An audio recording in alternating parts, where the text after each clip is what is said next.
¿verdad? Pero hoy día vamos a ver en el capítulo 6 del libro de los Hechos y vamos a ver otras partes de la iglesia, ya una iglesia que se está organizando, una iglesia que se está armando bien, ¿verdad? Y dice en el capítulo 6 del libro de los Hechos, dice: en aquellos días, como creciera el número de los discípulos, hubo murmuración de los griegos contra los hebreos, de que las viudas de aquellos eran desatendidas en la distribución diaria. Entonces los 12 convocaron a la multitud de los discípulos y dijeron: no es justo que nosotros dejemos la palabra de Dios para servir a las mesas. Buscad pues, hermanos, de entre vosotros a 7 varones de buen testimonio, llenos del Espíritu Santo y de sabiduría, a quienes encarguemos de este trabajo. Y nosotros persistiremos en la oración y en el ministerio de la palabra.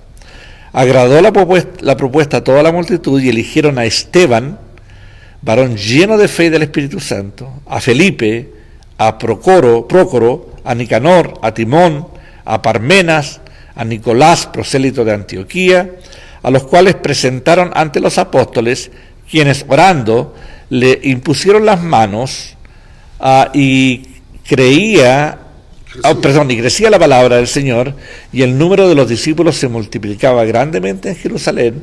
También muchos de los sacerdotes obedecían a la fe. Hasta ahí vamos a leer, ¿verdad?, la primera parte de este capítulo, y que tiene que ver con la necesidad que la iglesia de pronto se vio, porque recuerden que estaban viviendo todos en comunidad, todos habían vendido, no todos, pero algunos habían vendido propiedades y vivían juntos y compartían, y todos querían que no hubiera necesidad, que todos estuvieran bien. Pero aquí se dieron cuenta que había un problema, ¿verdad? Y el problema era que como crecía el número de los discípulos, hubo murmuración de los griegos contra los hebreos, de que la viuda de los griegos eran desatendidas en la distribución diaria. ¿Y a qué se refiere, verdad? A la distribución diaria tiene que ver con la alimentación, tenía que ver, ellos comían juntos, tenían ollas comunes, tenían todo, ¿verdad? Hacían sopas, arroz, sopitas de mondongo, ¿verdad? Cazuela de res. Mesas, lavar trastes, hacer todo ese trabajo. Todos trabajaban y se apoyaban, y entonces se dieron cuenta que había una necesidad, la iglesia tenía que organizarse un poco más, y entonces los apóstoles se dieron cuenta, bueno, nosotros predicamos, nosotros enseñamos, no podemos también estar atendiendo esta situación, ¿verdad? Y llamaron a otros discípulos. A mí me llama la atención esto porque la iglesia se va desarrollando, y entonces la iglesia, de acuerdo a la necesidad, es que la iglesia va desarrollando sus ministerios, va adheriendo a otras personas para el trabajo, ¿verdad? No como hoy día existen muchas iglesias donde el pastor es el único que lo hace todo. El pastor abre la iglesia, el pastor canta, el pastor predica, el pastor, ¿verdad?, la hace todas, y no le da oportunidad a nadie más.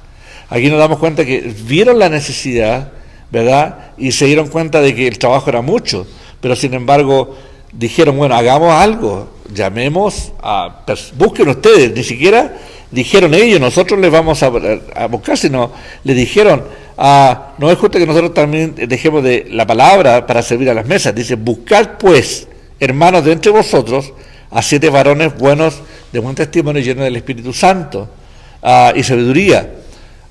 Y entonces la gente buscaron, ellos, no fueron los apóstoles, ¿se dieron cuenta? Sí. La gente empezó a buscar.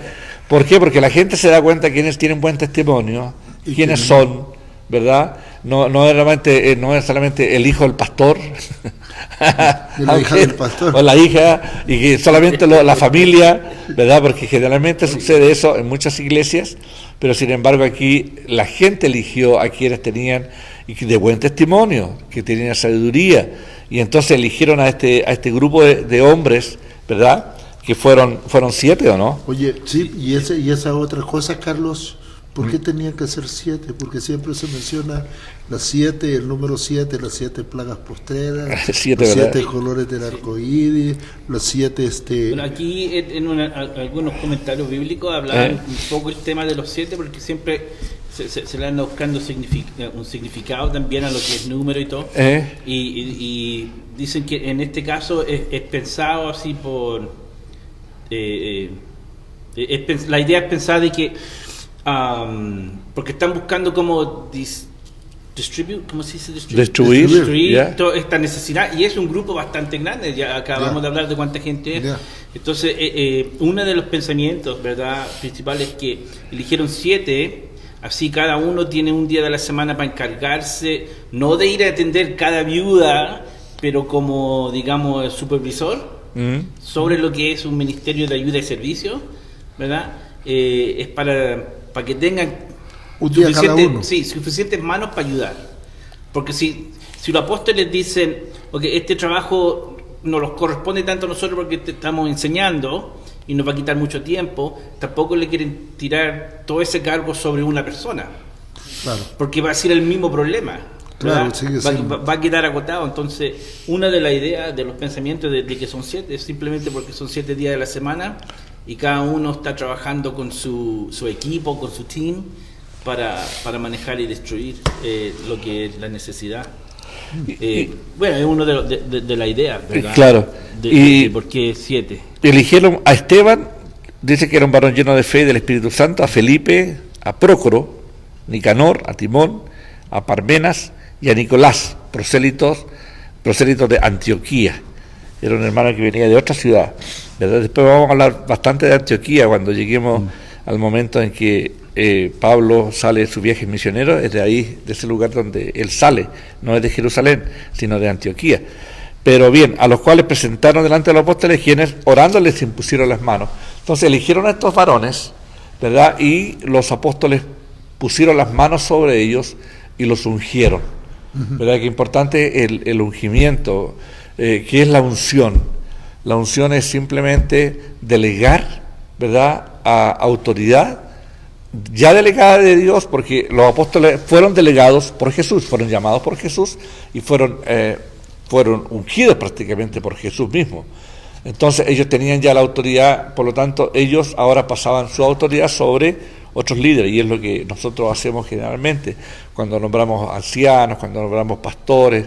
Se ungen, se ponen las manos, se ora, ¿verdad?, para entregar esa autoridad que Dios ha entregado, ¿verdad? Y entonces, ungiéndolos a ellos, orando por ellos, empezaron a hacer su trabajo, le impusieron las manos, y dice que crecía la palabra del Señor y el número de los discípulos se multiplicaba grandemente en Jerusalén, y también muchos de los sacerdotes obedecían a la fe. ¿Quién eran los sacerdotes?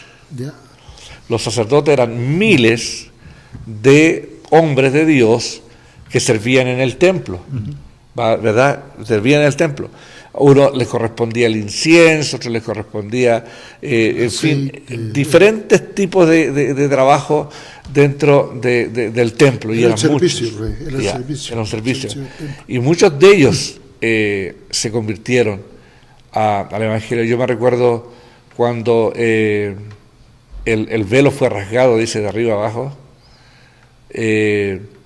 habían sacerdotes adentro de ese templo, y se dieron cuenta del milagro ese que sucedió, y muchos de ellos se convirtieron desde ahí. Pero acá, al ver que en el poder de Jesús los enfermos eran curados, todos los milagros que sucedían, cómo se empezaron a multiplicar, eran miles los que habían. Entonces los sacerdotes también empezaron a convertirse al Evangelio de Jesús. Y seguimos leyendo entonces en el versículo 8. No sé si hay algún comentario más con respecto al versículo. Algo rápido, hermano, que encontré también interesante, de que hay un conflicto con estos líderes también, de los fariseos, saduceos, los escritas, pero importante saber de que esto es del cuidado de viudas y huérfanos, es una parte bastante importante de la vida judía. La autoridad del templo era lo que organizaban la distribución de las necesidades de los necesitados. Entonces todos estos griegos y hebreos que menciona la escritura son judíos convertidos ahora por creer en Cristo, pero son judíos, ¿verdad? Así es. Entonces y el templo tenía la responsabilidad, digamos, de ayudar a estas viudas y huérfanos, pero llega un momento de que los encargados del templo dejan de hacerlo y por eso ahora los discípulos se encargan. Y simplemente porque los apóstoles no han obedecido y siguen predicando a Jesús, se limpian las manos de la responsabilidad del templo, de ayudar a los celos de nuevo, ¿verdad? Y la rabia. Tú dices, ¿dónde está, como judío, dónde está su fe en Dios y su responsabilidad a Dios de cuidar a las viudas y a los huérfanos? El primer conflicto que tuvieron con los discípulos y con Jesús, se limpiaron las manos así de la gente que tenía necesidades, problemas suyos, entonces ustedes se tienen que preocupar. Lo encontré así, es tan una reacción tan religiosa, sin así amor es. y cariño, así. No, nosotros no vamos a ayudar. Es como el pastor que te trae pan, ¿verdad? No somos parte de la misma iglesia, del mismo ministerio, no trabajamos juntos, ¿verdad? Pero en su corazón, él te habla y trae pan y se asegura, y no es su gente, no es su iglesia. En vez de tener ese corazón, decir, pero Amor en Acción no pertenece a mi ministerio, entonces prefiero botar el pan que dar solo Amor en Acción. Y aquí eso es la reacción que vemos de la autoridad judía. Qué triste, ¿verdad? Que sus corazones estaban tan endurecidos de que no apoyaban, ¿verdad? Así es. Así que bueno, estos hombres fueron nombrados, fueron ungidos para hacer el trabajo. Pero aquí ahora el capítulo habla específicamente de uno de ellos, que era Esteban, ¿verdad? Y dice, y Esteban, lleno de gracia y de poder, hacía grandes prodigios y señales entre el pueblo. ¿Te dan cuenta aquí que ellos eran hombres llenos de gracia del Espíritu Santo, pero no solamente estaban llamados para servir a las mesas, ¿verdad? Servir a las mesas, estamos hablando como que si fueran garzones. Ya. ¿Verdad? O sea, de que dice, Esteban dice, estaba lleno de gracia y de poder. Claro. O sea, que era alguien... Lo que hacían ellos era simplemente con esa sabiduría, era organizar el trabajo. Atender. Seguro que ellos trabajaban con un montón de otras personas, ¿verdad, Esteban? No es que hacía el trabajo solo, sino que delegaba sobre un montón de gente. Si habían miles de personas, ¿verdad? Pero ellos eran los que estaban a cargo de que todo funcionara bien, ¿verdad? Y entonces, ¿y por qué lleno del Espíritu Santo? Porque cuando la gente está llena del Espíritu Santo y tiene un cargo como servir, por ejemplo, se van a encargar de que todos coman bien, de que no se guarde cosas especiales para alguien, que no haya ese tipo de controversias, situaciones que vemos en la iglesia, ¿verdad? Tenía que ser hombres llenos del Espíritu y que controlaran, dirigieran, organizaran, ¿verdad? Esto. ¿Por qué? Porque se estaban alimentando miles de personas diarias. No estamos hablando de 20, 30, estamos hablando de miles. Y entonces las comidas tenían que ser distribuidas, tenían que ser compradas, tenían que ser distribuidas todos iguales, y aquí no habían gente especial, ¿verdad? Donde a los apóstoles se les daba una comida especial y al resto de los demás se les daba otra comida, ¿verdad? Como pasa con las iglesias en este instante. Tienen sus asientos separados. Escuché una vez que por eso eligieron 7 hombres para hacer este trabajo, porque si fueran 7 mujeres, le guardan todo un platito a su hijo. A su hijito, regalón. Este platito es para mi hijo. Broma. No, sí es cierto. Hermano, esa no es broma, es cierto. Pero mire, interesante, porque nosotros en Amor en Acción, una de las enseñanzas que tenemos como doctrina, es que nosotros los pastores somos los últimos en comer cuando hacemos comida, ¿o no? Sí, yo le hablaba, de hecho, conversaba con una familia, que de hecho van a venir el domingo, de eso, de que nosotros crecimos, le digo, fíjate, le digo yo le explicaba y le decía, hace 27 años, le digo, que yo me convertí al cristianismo, le digo yo, y le doy gracias a Dios, le digo yo, por haber nacido en Amor en Acción, por una razón, le digo yo, que nosotros hemos aprendido de que entre más grandes somos espirituales, más chiquititos tenemos que ser.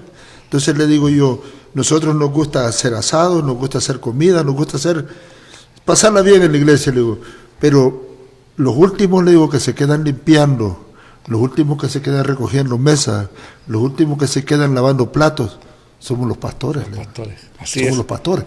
Así es. Y otros hermanos que nos ayudan, hay muchos. Y hay que nos ayudan. Pero no los dejamos a ellos así, nosotros nos vamos, ¿verdad? Tampoco tenemos una mesa especial. la mesa del pastor, ¿verdad? Yo he ido a lugares donde dicho, hay que poner una mesa al pastor, y digo, no, hermana, no, a los pastores no se les pone mesa especial. No, yo estoy en contra, por ejemplo, de varias cosas que a lo mejor muchos me van a juzgar, pero yo en mi crecimiento bíblico, como yo he conocido las Escrituras, como yo he ido creciendo espiritualmente, me doy cuenta que hay iglesias donde los pastores, por ejemplo, en los tienen arriba del púlpito unos asientos especiales para sentar a los pastores. Oh, sí. Ahí están todos los reverendos al frente, mirando a la congregación así, desde arriba hacia abajo. Nosotros no creemos en eso. Aquí los pastores no tenemos el primer asiento, ni el segundo, ni hay un lugar especial para el pastor. Generalmente yo estoy sentado atrás, viendo de que todo el mundo esté funcionando bien. Nadie tiene un puesto, y a veces me siento al frente porque estoy chequeando el sonido que está al frente, pero nunca nosotros tenemos ese corazón, ¿verdad? Como lo vemos. Por eso es que pongo énfasis en que estos hombres llenos del Espíritu Santo, porque eran llenos del Espíritu Santo, tenían que ser para que se hiciera un trabajo sin acepción de persona. Un trabajo justo. Un trabajo justo, un trabajo donde a nadie se le... ¿verdad? Porque aquí están alegando de que a las viejitas, a las viudas griegas se les distribuía mal, no se les daba, o se les daba menos. Claro, porque los que estaban a cargo de eso eran... Entonces los apóstoles dijeron, nosotros si hacemos el trabajo lo vamos a hacer bien, vamos a distribuir a todo bien, pero no podemos dejar de enseñar, predicar, por hacer este trabajo. Así que ustedes mismos llamen a 7 personas que estén llenos del Espíritu, pero no llenos del Espíritu, no para que hablen en lengua, ni para que estén profetizando, ni para que estén con el panderito todo el día, sino con sabiduría.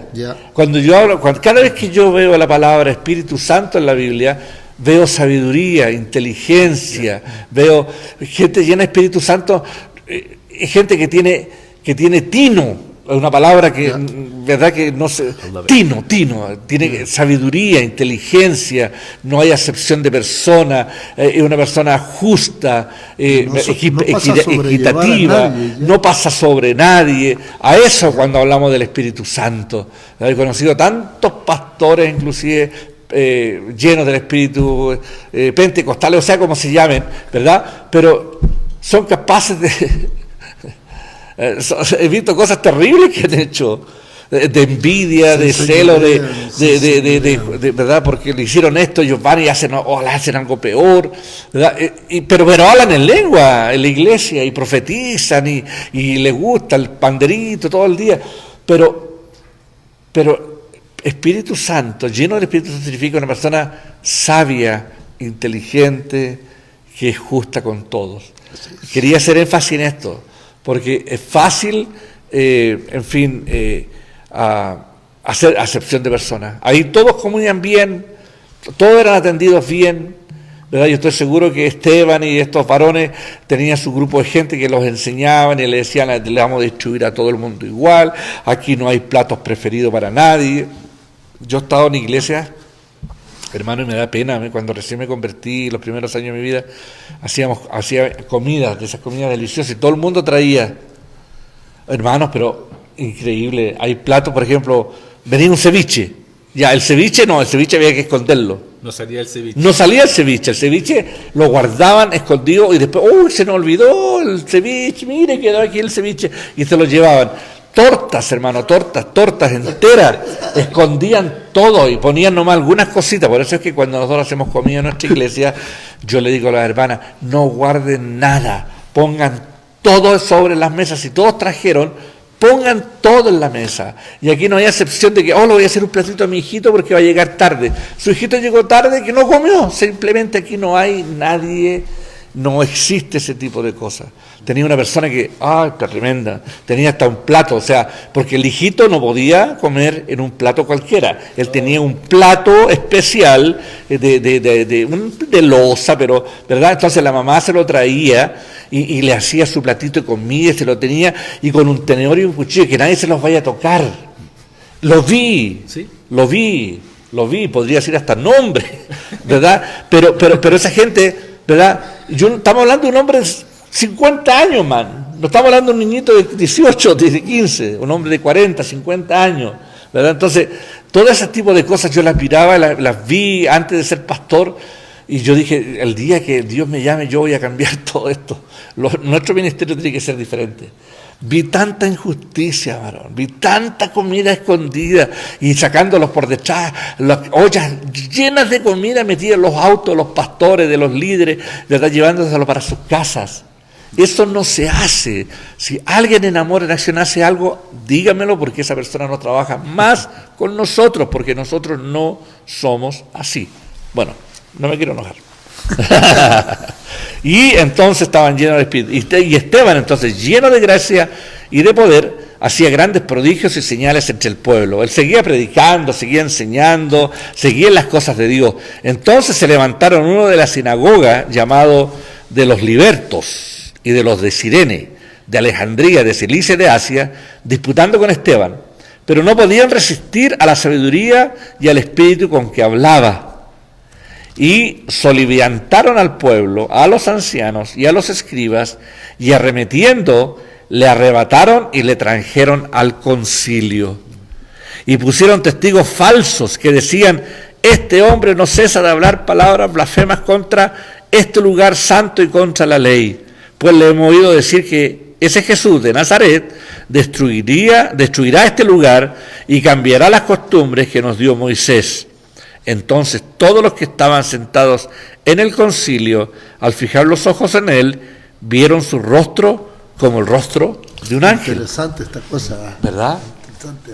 Lo empezaron a seguir, como lo vieron que era un hombre, ¿verdad? No se fueron en contra de Pedro, no se fueron en contra de Esteban, ¿verdad? Para mí Esteban tiene que haber sido un hombre muy inteligente, sabio, un hombre, ¿verdad?, que se arremetieron en contra de él.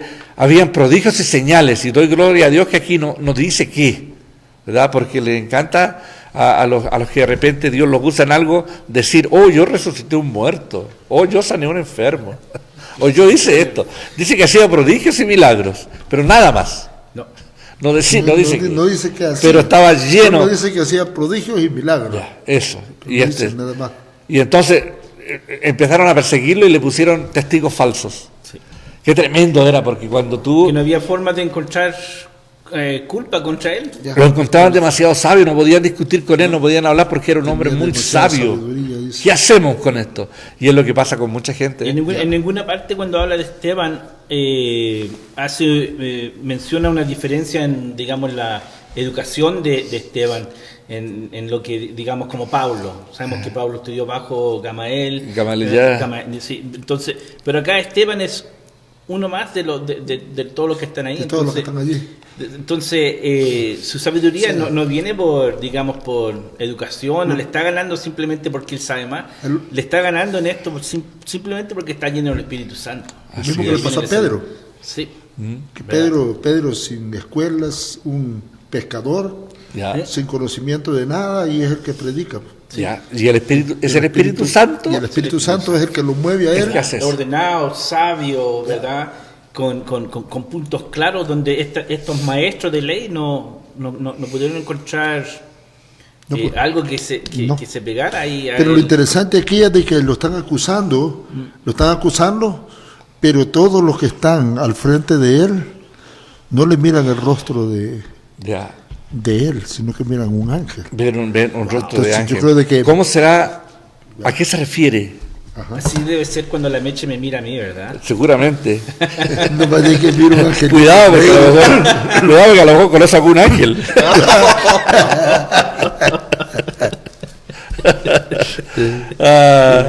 Dice como rostro de un ángel. A ver, no tengo nada de comentario con respecto a eso, ¿verdad? El rostro de un ángel. ¿A qué se referiría el rostro de un ángel? Sería, no sé, como qué, así como con brillo, con ¿cómo sería? Con paz, no sé, no estoy, sí. A ver si encuentro. Más que paz, yo pienso, como dice, entonces todos los que estaban sentados en el concilio, al fijar los ojos en él, vieron su rostro como el rostro de un ángel. Wow. No dice nada aquí, no tengo ningún otro. ya no dice nada, pero con rostro de ángel. Tiene que haber pasado algo milagroso. Se dieron cuenta de que había algo sobrenatural en la vida de ver, ¿verdad? Algunos le ponen la aureola, ¿verdad? Sí. Generalmente las pinturas que se ven por ahí, le ponen la aureola. Entonces pensarán que eso, porque muchos en el catolicismo los santos le ponen una aureola sobre la cabeza, ¿verdad? Que es una cosa que no es bíblica, que no es... Cuando se habla de rostro del ángel, debe ser como que iluminaba una paz, algo, tiene que hacer algo increíble, ¿verdad? Porque yo nunca he visto un ángel, no sé si ustedes han visto un ángel, pero me imagino que debe ser algo impresionante ver algo así, ¿verdad? Como de luz, en fin, pero los ángeles existen, ¿verdad? Y sabemos que los ángeles están para el servicio de los hijos de Dios, y existe una variedad increíble de ángeles, ¿verdad? En alguna oportunidad vamos a hablar específicamente de este tema. Aquí dice, el rostro de Esteban no tenía ese parecer manso, suave y angelical que vemos en tantas pinturas, ni tampoco era una mirada de severo juicio o ira. En cambio, su rostro reflejaba la perfecta paz y confianza de alguien que conoce y confía en su Dios. Así es. Su rostro tenía la misma gloria reflejada que Moisés cuando vio a Dios íntimamente. Quedó como blanco, ¿verdad? Su cabeza así, su pelo, fue una impresión increíble, ¿verdad? Coralia Rivas nos dice un rostro apacible, amoroso. Apacible, amoroso. ¿Verdad? Ese es el rostro, ¿verdad? Carolina pregunta, ¿cómo es un ángel? ¿Verdad? Y ahí Carolina le dice con un rostro apacible, amoroso. Debe ser algo así, algo increíble, ¿verdad? Pero bueno, sigamos, porque en realidad el capítulo 7 viene muy ligado al capítulo 6, porque aquí dice que el sumo sacerdote dijo entonces, ¿es esto así cuando lo trajeron, verdad? Porque lo trajeron al Sanedrín, y ahí lo empezaron a interrogar, y el sumo sacerdote dijo, ¿es esto así? Y él dijo, varones, hermanos y padres, oíd, el Dios de la gloria apareció a nuestro padre Abraham estando en Mesopotamia antes que morase en Harán. Y le dijo, sal de tu tierra y de tu parentela. A mí me interesa, mira, porque cuando escuchemos esto, lo que él está hablando es de que en ninguna parte él está hablando en contra de los cambios de lo que lo están acusando. Sí. Porque está hablando específicamente de lo que ellos saben y cómo era, ¿verdad? Antes de que fuera enviado, antes que Abraham fuera conocido. Y le dijo, sal de tu tierra y de tu parentela, ven a la tierra que yo te mostraré. Entonces salió de la tierra de los caldeos y habitó en Harán, y de allí, muerto su padre, Dios le trasladó a esta tierra, en la cual vosotros habitáis ahora. Y no le dio herencia a ella, ni aún para asentar un pie, pero le prometió que se le daría en posesión a su descendencia después de él, cuando él aún no tenía hijo. Y le dijo Dios, así que su descendencia sería extranjera en tierra ajena, y que los reducirían a servidumbre y los maltratarían por 400 años. Wow. Dice, mas yo juzgaré, dijo Dios, a la nación de la cual serán siervos, y después de esto saldrán y me servirán en este lugar. Y le dio el pacto de la circuncisión, y así Abraham engendró a Isaac y le circuncidó al 8º día, a Isaac a Jacob, y Jacob a los 12 patriarcas, ¿verdad? Y ahí está contando la historia, ¿verdad?, de cuando estuvieron 400 años en Egipto.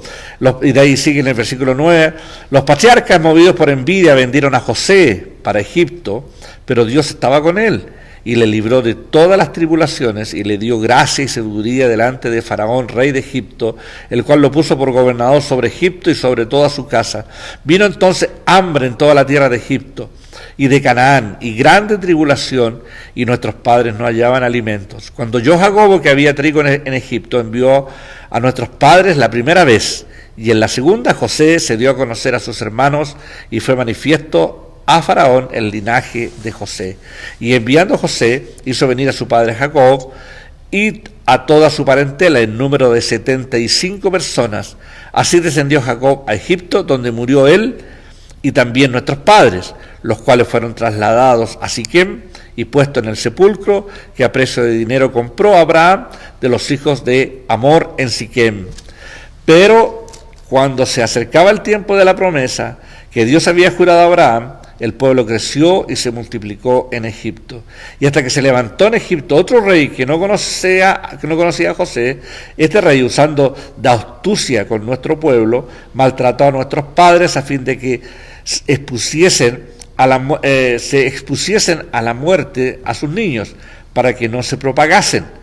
En aquel mismo tiempo nació Moisés, y fue agradable a Dios, y fue criado 3 meses en la casa de su padre, pero siendo expuesto a la muerte, la hija de Faraón le recogió y le crió como a hijo suyo, y fue enseñado Moisés en toda la sabiduría de los egipcios, y era poderoso en sus palabras y obras.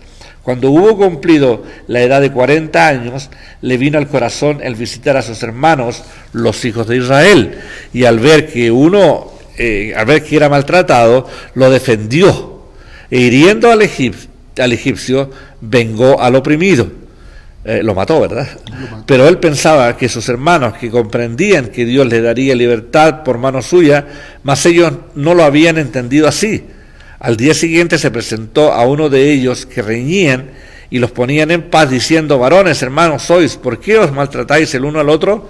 Entonces el que maltrataba a su prójimo le rechazó, diciendo: ¿quién te ha puesto por gobernador y juez sobre nosotros? ¿Quieres tú matarme como mataste ayer al egipcio? Wow, ya se habían dado cuenta. Al oír esta palabra, Moisés huyó y vivió como extranjero en tierra de Madián, donde engendró 2 hijos. Pasando 40 años, un ángel se le apareció en el desierto del monte Sinaí, en la llama de fuego, en una zarza. Entonces Moisés, mirando, se maravilló de la visión, y acercándose para observar, vino a él la voz del Señor: yo soy el Dios de tus padres, el Dios de Abraham, el Dios de Isaac y el Dios de Jacob. Y Moisés, temblando, no se atrevía a mirar. Y le dijo el Señor: quita el calzado de tus pies, porque el lugar en que estás es tierra santa. Ciertamente he visto la aflicción de mi pueblo que está en Egipto, y he oído su gemido, y he descendido para librarlos. Ahora pues, ven, le enviaré a Egipto. A este Moisés, a quien habían rechazado, diciendo: ¿quién te ha puesto por gobernador y juez? A este lo envió Dios como gobernante y libertador por mano del ángel que se le apareció en la zarza. Este lo sacó, habiendo hecho prodigios y señales en tierra de Egipto y en el Mar Rojo y en el desierto por 40 años. Aquí, ¿verdad?, estamos leyendo la historia, estamos leyendo lo que Esteban les habló ahí en ese concilio, ahí en el Sanedrín, ¿verdad? Y lo que está haciendo es haciendo un resumen de toda la historia desde el principio, desde Abraham, y aquí vamos hasta Moisés, ¿verdad? Sin fallarle ninguna, porque era un hombre que conocía muy bien la historia y conocía muy bien lo que estaba sucediendo, ¿verdad? Y entonces sigue diciendo en el versículo 37: este Moisés, el que dijo a los hijos de Israel: profeta os levantará el Señor vuestro Dios de entre vuestros hermanos, como a mí, a él oiréis. Este es aquel Moisés que estuvo en la congregación en el desierto con el ángel que le hablaba en el monte Sinaí, y con nuestros padres, y que recibió palabras de vida que darnos, al cual nuestros padres no quisieron obedecer, sino que le desecharon, y en sus corazones se volvieron a Egipto, cuando dijeron a Aarón: haznos dioses que vayan delante de nosotros, porque a este Moisés que nos sacó de la tierra de Egipto no sabemos qué le haya sucedido. Entonces hicieron un becerro y ofrecieron sacrificio al ídolo, y en las obras de sus manos se regocijaron.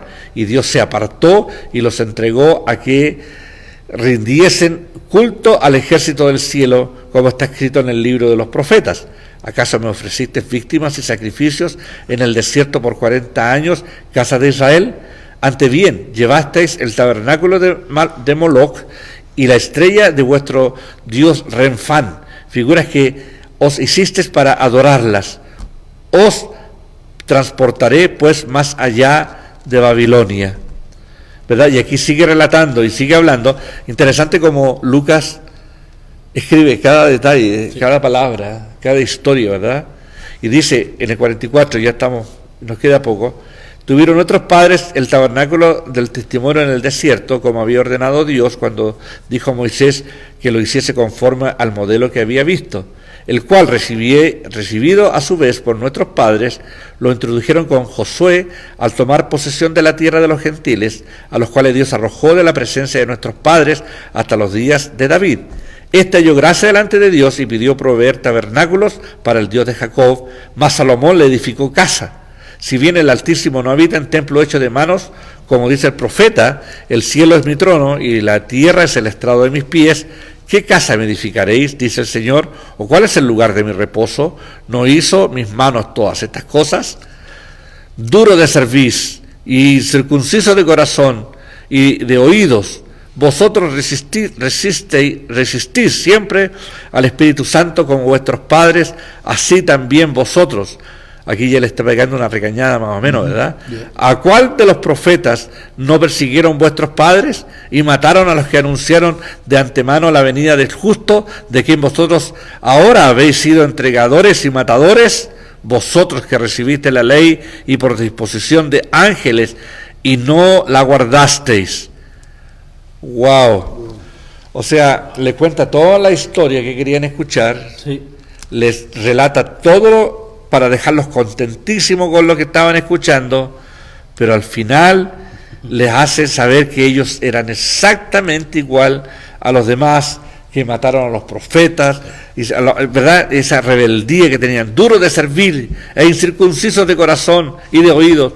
Vosotros resistís siempre al Espíritu Santo, como vuestros padres, así también vosotros. ¿A cuál de los profetas no persiguieron vuestros padres y mataron a los que anunciaron de antemano la venida del justo, de que vosotros ahora habéis sido entregados y matadores? Vosotros que recibiste la ley por disposición de ángeles y no la guardasteis. ¡Wow! Oyendo estas cosas se enfurecían en sus corazones y crujían los dientes contra él. Pero Esteban, lleno del Espíritu Santo, puesto los ojos en el cielo, vio la gloria de Dios y a Jesús que estaba a la diestra de Dios. Y dijo, he aquí veo los cielos abiertos y al Hijo del Hombre que está a la diestra de Dios. Entonces ellos dan de grandes voces, me imagino, como se taparon los oídos y arremetieron a una contra él. Y echándole fuera de la ciudad, le apedrearon. Y los testigos pusieron sus ropas a los pies de un joven que se llamaba Saulo, y apiedraban a Esteban mientras él invocaba y decía, Señor Jesús, recibe mi espíritu. Y puesto de rodillas, clamó a gran voz, Señor, no le tomes en cuenta este pecado. Y habiendo dicho esto, se quedó dormido. Durmió. Murió. Wow. Le dan 2 capítulos para contar la historia de Esteban. Pero lo interesante de Esteban, después de todo, le dice, Señor, no le tomes en cuenta este pecado.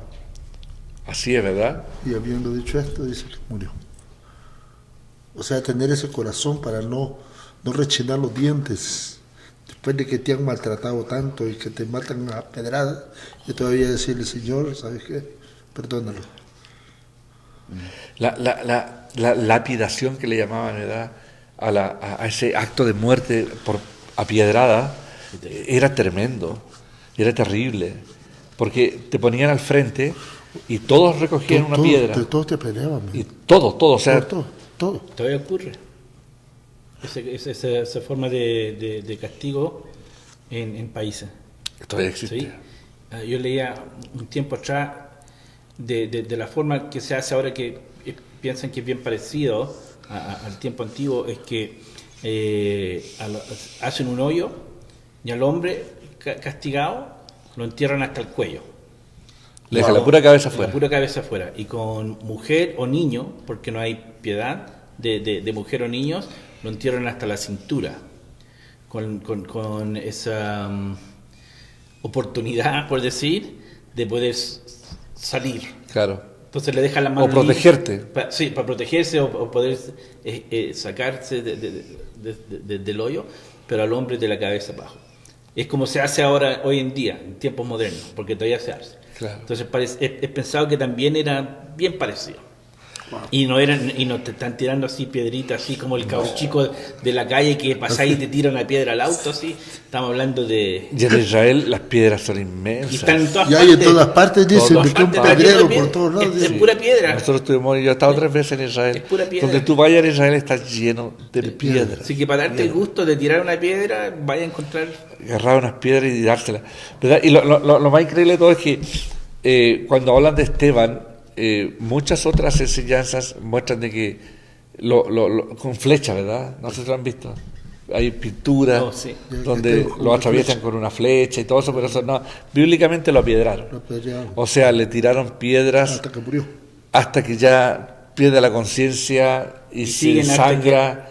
Quebrar el... Como el cráneo, como debe sonar cada golpe. Esta semana que ocurrió en el mundo de hockey, un muchacho joven en Alemania le llegó el pack, que es lo que se juega, que es un disco negro así, plástico bien duro, pero chiquitito, nosotros lo hemos visto. Le pegaron aquí debajo del ojo porque andaba con casco, y con la fuerza de eso, una cosita así chiquitita, le quebró el hueso y se lo metió para dentro del cerebro. Y falleció el muchacho. Estuvo en el hospital, pero brain dead, ¿cómo se llama? Ya, se rompió el cerebro. Sí, con máquina para respirar, y bueno, obviamente ya no había cómo salir de eso. Pero la fuerza le quebró y le metió para adentro un pedacito de hueso al cerebro. Y le rompió el cerebro. Y falleció. Entonces, cuento eso para tener una idea de la fuerza, del impacto de una piedra a la cabeza. Te está quebrando. No, pues la tiras con ganas, pues, sí. Oye, porque allí se ve de caír, no le estaban haciendo así. Es que, no. No, y estos estaban indignados, o sea, los dientes les crujían. Rechinaban los dientes. Había un odio claro, o sea, de que como que estábamos jugando béisbol. Porque nosotros vemos así, leímos y decimos, bueno, sí, y él con los ojos para arriba estaba, el Señor recibe, lo estaban matando con piedra, ¿verdad? Y sí, no es una muerte placentera, ¿verdad? Qué increíble ponerse a pensar en este detalle, ¿eh? Uno de los mandamientos es no matarás. No matarás. Ajá. Pero mataron tantos. Si tú te pones a dar cuenta en el Antiguo Testamento, por ejemplo, lo he comentado otra oportunidad, pero dice que si tu hijo es rebelde y no te quiere escuchar y se rebela contra el padre, contra la madre, y ya es una rebelión que no se puede controlar, dice que hay que ponerlo en la puerta de la casa y hay que lapidarlo. Vienen los vecinos, viene toda la gente y lo matan al joven. ¿Verdad? Wow. Y no solamente eso, pero hay un montón o sea, la lapidación era algo tan normal, era común. Ya. Y aquí, ¿qué había hecho Esteban? Absolutamente nada. Ahí solo pusieron... Lo acusaron falsamente. Gente de esa gente que se preocupa por andar levantando falsas calumnias. Así es. De alguien, y eso es peligroso. ¿Verdad? Y él podría haberse defendido alguna cosa, pero no, llegó la palabra y al final les dijo, duros de servir, ustedes son iguales. Exactamente iguales. En vez de defenderse, decirle, mire, y está bien, yo no voy a hablar más de Jesús, déjeme tranquilo, yo me voy a ir, nada, ¿verdad? Para mí Esteban es uno de los ejemplos de que a pesar de cualquier circunstancia no podemos dejar de hablar del Evangelio y no podemos dejar de hablar la verdad. Aquí hay una lista pequeña así de lo que enseñaba Esteban. Jesús era mayor que Moisés. Eso. Entonces, de ahí lo acusaron blasfemas contra Moisés. Jesús era Dios, blasfema contra Dios. Así es. Jesús era mayor que el templo, blasfema contra el lugar santo o el templo. Jesús fue el cumplimiento de la ley, blasfema contra la ley. Pero ninguna de esas cosas que enseñó Esteban había algo contra la ley, contra Moisés, contra Dios, contra el templo. Nada. ¿Verdad? Pero está explicando las cosas tal como las entendemos nosotros hoy día. Sí. Exactamente. Esto es lo que los judíos jamás pudieron entender y comprender, ¿verdad? Lo que pasó. Pero Esteban, bueno, esta es la historia que queríamos relatar hoy día. Y es una historia que nos ayuda a nosotros, los cristianos, y nos estamos hablando que el apóstol era un diácono. ¿verdad? Un líder que no cayó y que aparte de eso fue capaz de perdonar a aquellos que lo estaban injuriando, a aquellos que lo estaban matando, ¿verdad? Que para mí es un ejemplo maravilloso de lo que es el Evangelio, porque eso de poner el otro lado de la mejilla, ¿verdad? De que lleva la extra milla, ahí se cumple, pero yo he escuchado historias tan tremendas de pastores que han ido y han hecho cosas tremendas en contra de personas que le han hecho cosas, ¿verdad? Y uno pone en la pesa así, bueno, ¿qué es ser cristiano? ¿Qué es estar lleno del Espíritu? ¿Qué es? Y aquí para mí Esteban es un ejemplo increíble, ¿verdad? Porque cualquiera de nosotros diría, pero es que, ¿verdad? Me tengo que defender, si no me defiendo yo, ¿quién me va a defender? ¿Verdad? Muchos callan, muchos dejan de hablar, muchos dejan de ir a la iglesia, muchos dejan de, por cualquier simpleza. Pero sin embargo aquí nos muestra Esteban de que para él era más importante Jesús, que aún la muerte no tenía tanta importancia como la tenía Jesús. Y esa es tremendo, ¿verdad? Sí. Hasta aquí vamos a dejar, hermanos amados. Yo no sé si hay algún comentario o alguna pregunta, pero ya estamos listos para retirarnos y